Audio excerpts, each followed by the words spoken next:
Čaute, ahojte priatelia, fešáci, feťáci, Focus Minister je tu po 100 rokoch.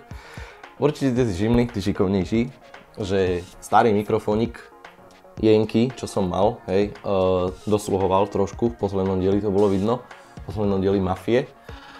A tak som sa rozhodol zainvestovať, respektíve Alza sa rozhodla zainvestovať do mňa opäť, za čo ďakujem mne a mojej peňaženke. A zajednal som si mikrofónik. Zajednal som si tento fajnový Marantz MPM 1000U, neviem, nejak akože špecifikácia akože vôbec, neviem čo je, proste som si to objednal.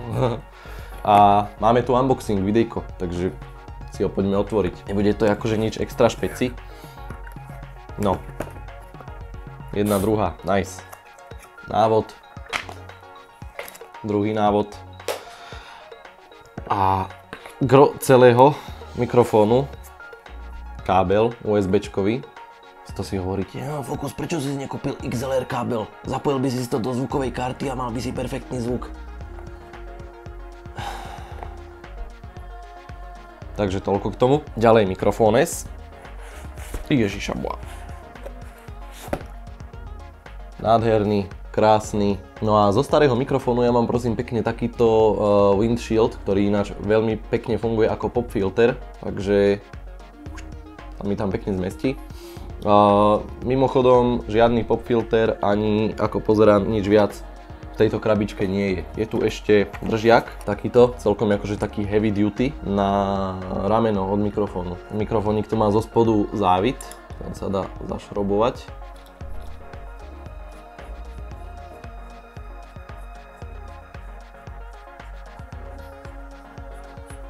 Wow, dlhý je ten závit. Následne toto sa môže dať na držiak, na mikrofón. Ale to ja tiež nebudem používať. Ja dúfam, že sa mi zmestí do starého držiaku, ktorý tam má tzv. Shock mount, takže to isto odporúčam si ešte dokúpiť. No a tým pádem to je asi všetko z mikrofónu. Zo spodu má tiež taký ten USB-čkový konektor, čo už neviem aký je typ, ale dávam to sem. Mikrofón má spredu aj tento taký maličký graf, neviem ako sa to volá, proste, že kde to zaberá zvuk, hej, že ide to iba spredu. Keby som hovoril do toho mikrofónu zozadu, tak to nezaberá nič.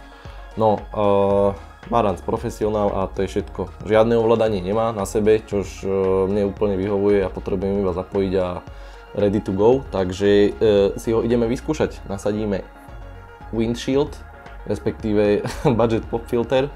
Idem na to. No vážení priatelia, asi toľko to k tomu, ako to znie, ten mikrofón. Myslím, že echt perfektne. Samozrejme je tam iný zvuk, keď som blízko, hej, je tam iný zvuk, keď som ďalej, ale každopádne tak či tak je to veľmi veľký upgrade oproti tomu minulému. Toto je čistý zvuk, bez žiadneho gainu, hlasitosť nahrávania 100%, úplne čistúčky, krásny, nádherný zvuk. Takže jo, dík za sledovanie a čus.